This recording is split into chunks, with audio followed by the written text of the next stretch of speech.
So what I'm going to talk about is when you don't use FBT. We've kind of established that the family is the context for recovery. I hope that that's been conveyed. But FBT is not for every family. So in terms of other recommended reading resources, I cannot recommend this book high enough.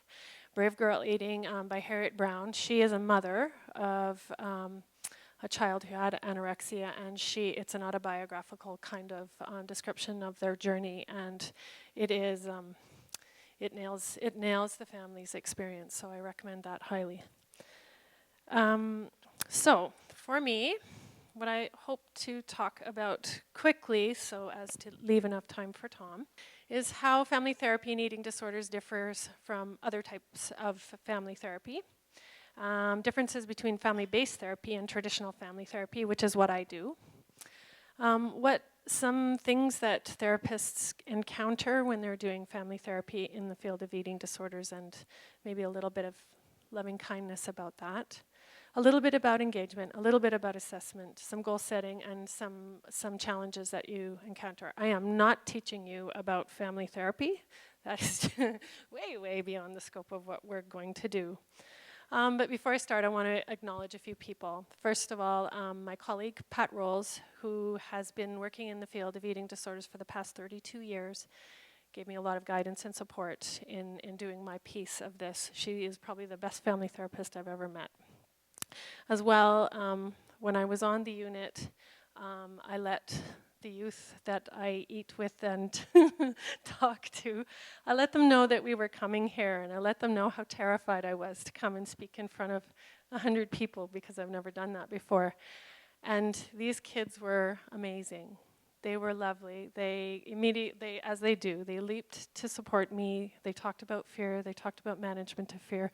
And who better to do that than kids who are constantly afraid and facing their fears 6 times a day, every day. So I want to acknowledge them. Okay. So first, what's the difference between family therapy and eating disorders and family therapy? What you've learned in traditional family therapy doesn't always apply. First off, you cannot only work with identified family problems. You have to tackle the eating disorder stuff as well. So if there's parent-teen conflict, you deal with the parent-teen conflict in the context of eating disorder recovery. If there's parent conflict, you deal with the parent conflict in the context of eating disorder recovery. You can't get sidetracked with other family issues. I was talking to Karina about this once, and she said something that really stuck with me, that it might be voyeurism to just explore issues you see in the family context. So I always ask myself, how does this issue relate to eating disorders? If I can't answer that question, maybe I shouldn't be exploring it. The power and control of the eating disorder is key to address. Kids and their parents don't get along, and it's about the power and control of the eating disorder. You have to address that in order to get effective teamwork. And it's also useful, I've found, to ask how the eating disorder helps the youth cope with family issues. If dad's not always around and being sick helps dad to be around, you need to look at that.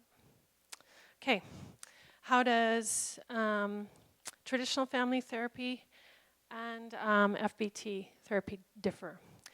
Just a quick review. The primary non-negotiable, the kid has to eat, gain weight, and maintain the weight.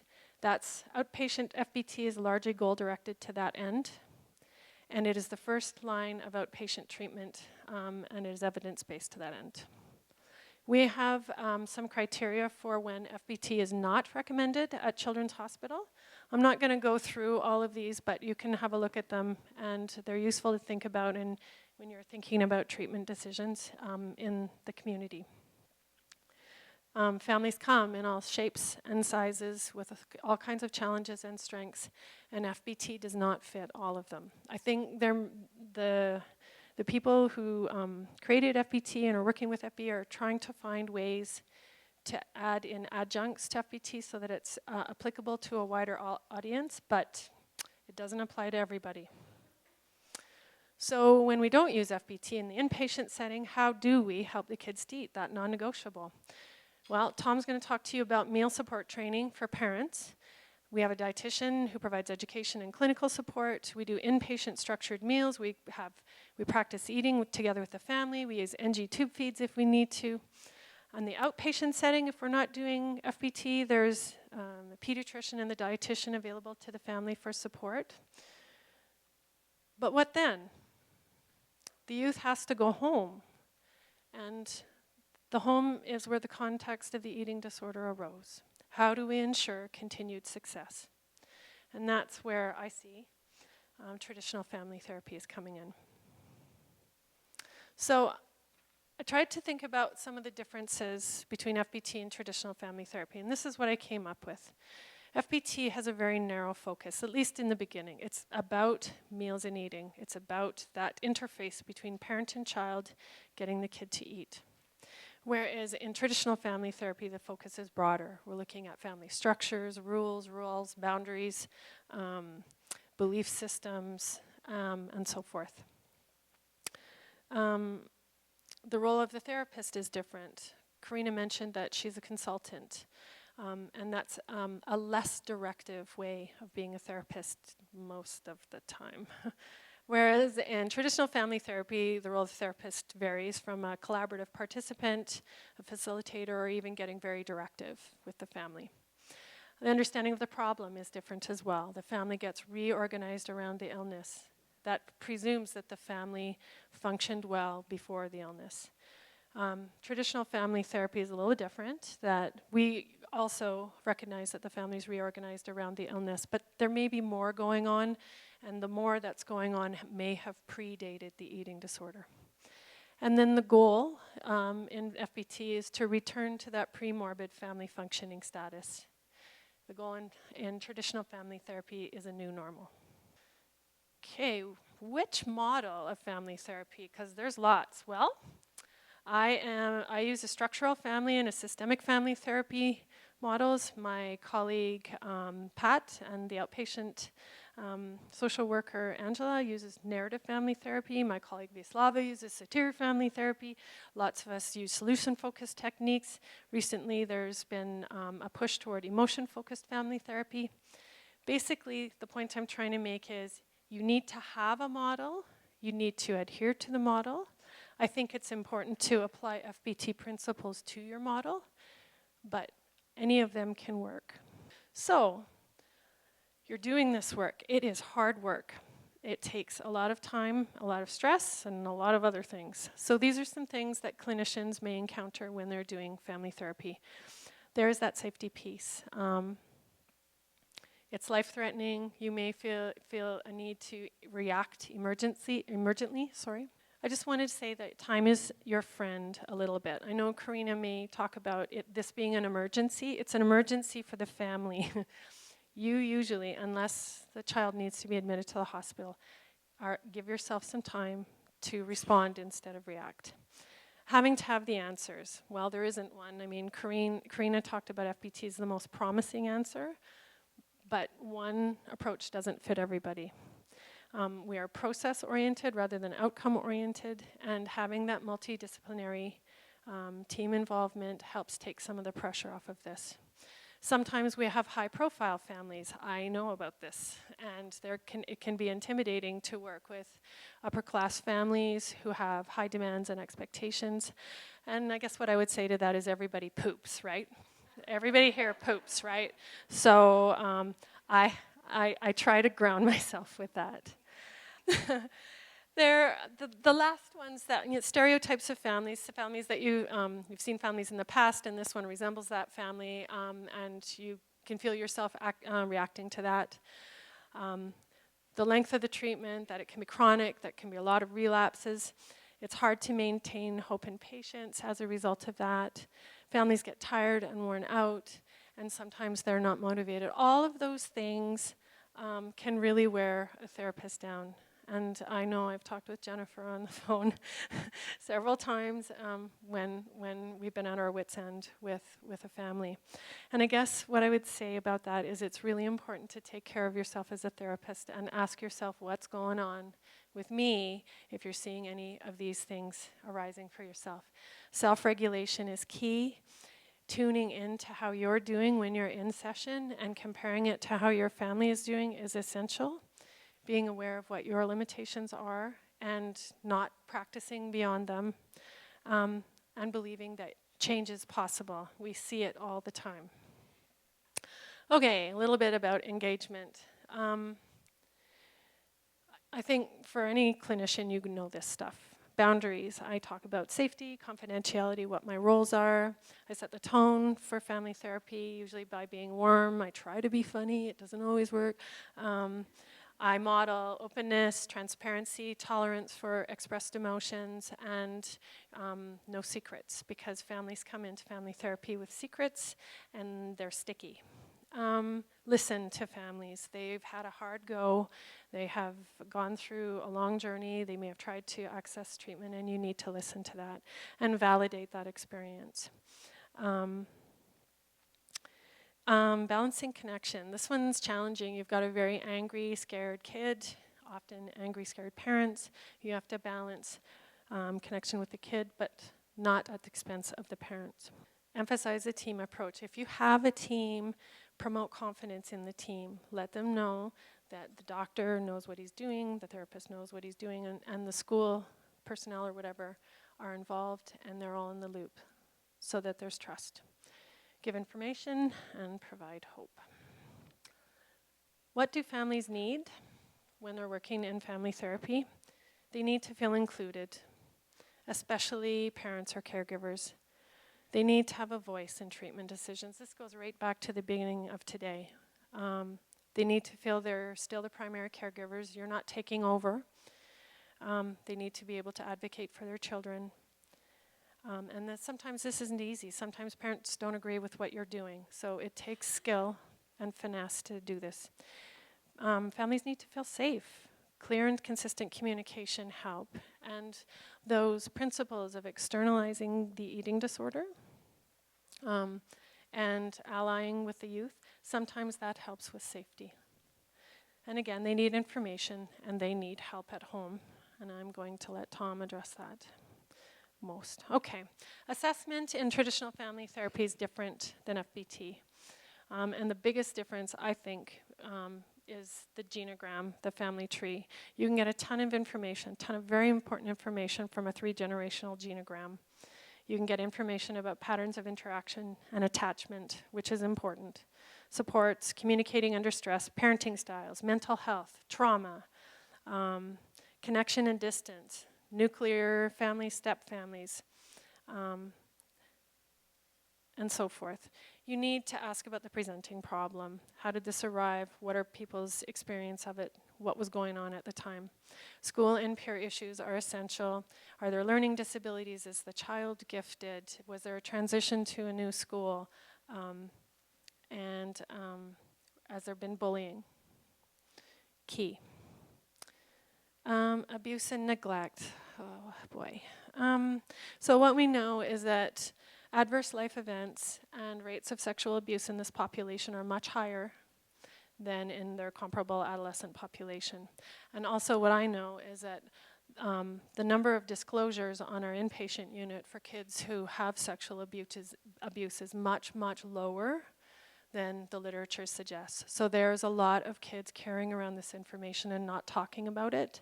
It is essential to apply that trauma-informed practice model or way of thinking where that's concerned. You need to also think about whether or not the parents can protect their kids if there is abuse and neglect going on and potentially involve other systems.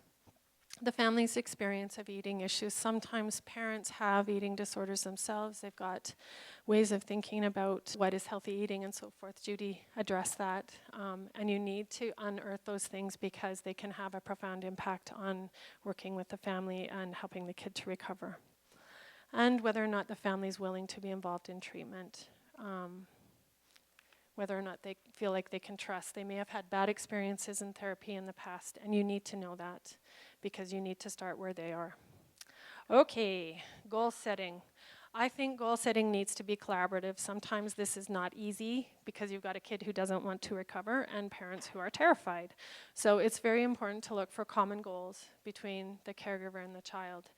And that takes skill. I'm not gonna say anything more about that. I need to spend time with siblings. One of my other colleagues calls siblings the hidden casualties of eating disorders.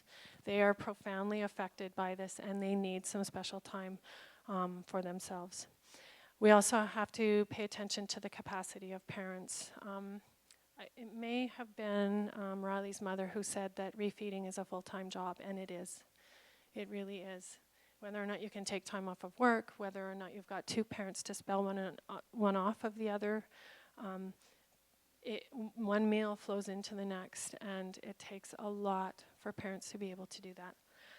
And in goal setting, it's important to consider when to apply a separated family therapy model. Most of the time I work together with the parent and the child, but sometimes Karina mentioned that high level of parental criticism, or if there's high degrees of conflict, sometimes you can do family therapy with the kid by herself or himself and the parents. It's still family therapy though. Okay. Family factors that are valuable in recovery. I'm not going to go over all of these. These are some things that I think are incredibly useful to think about when you're thinking about whether to apply FBT or whether FBT could work.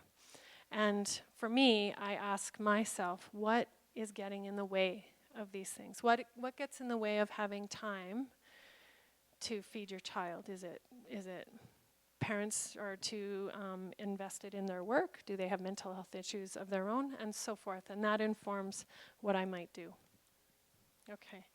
So in family therapy, now the next two slides are very similar to or consistent with family-based therapy. These are some things that you can work towards in family therapy. So decrease parental self-blame. Parents come to me and say, what did I do to cause this? They feel like they caused it.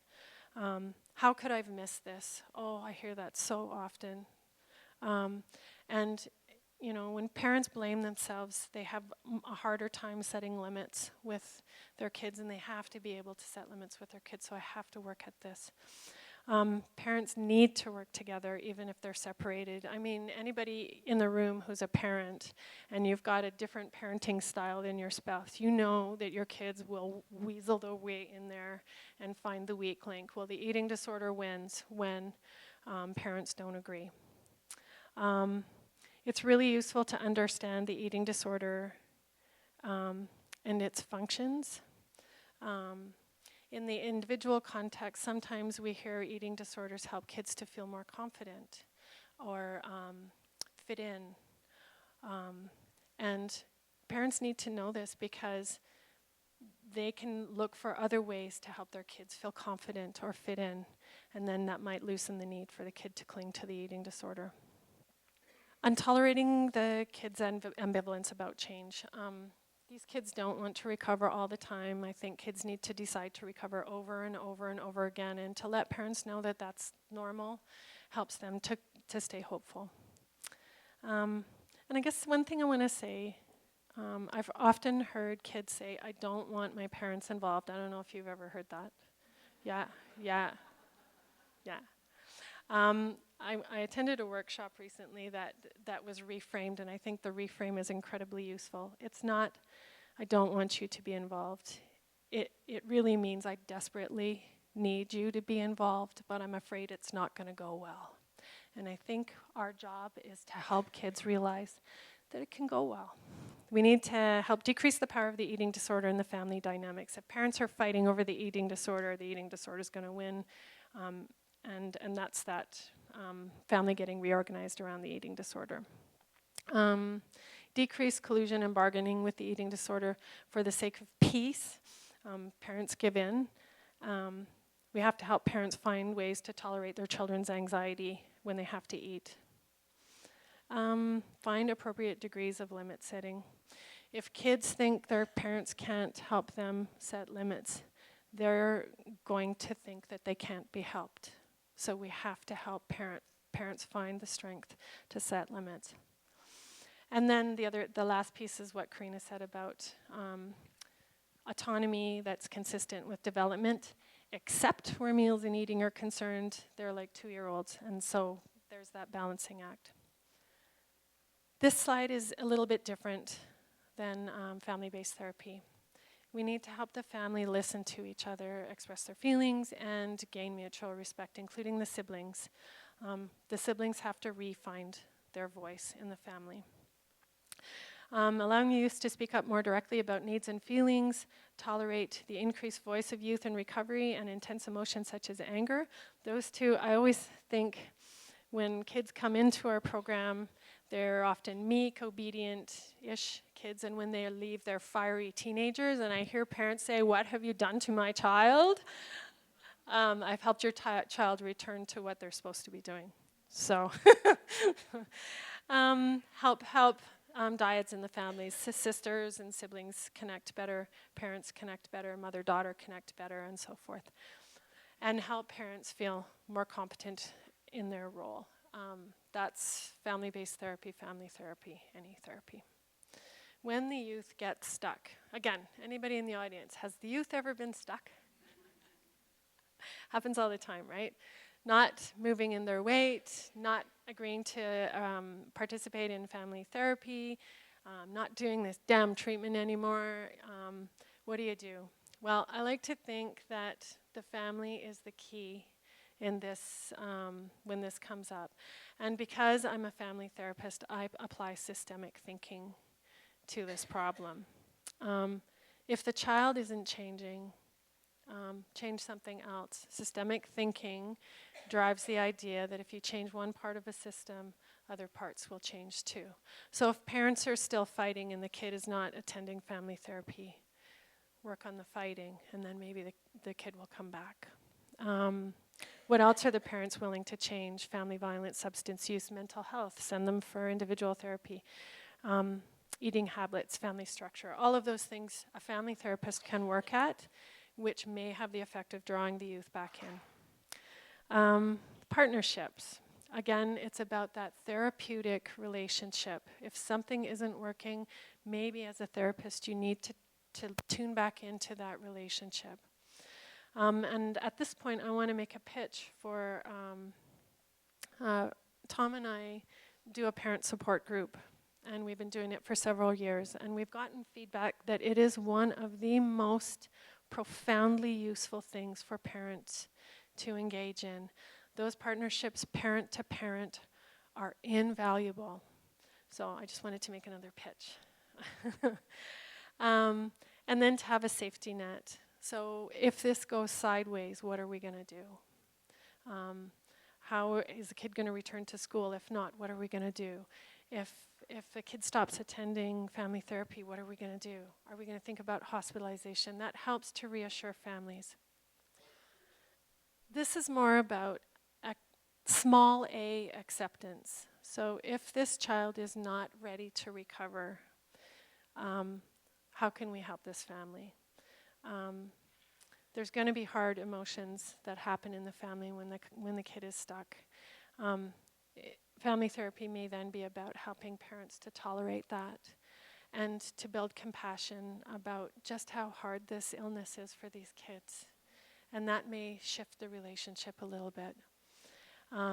Remind parents that they are competent, that the reason that their child is stuck isn't because of anything that necessarily that they're doing wrong, that it just may take time. This is a long process. It's also useful to help parents see that that there have been small steps towards recovery, which can be reassuring. And then adjusting parents' expectations. You need to wait. And maybe your job right now, this is so sad, I hate this.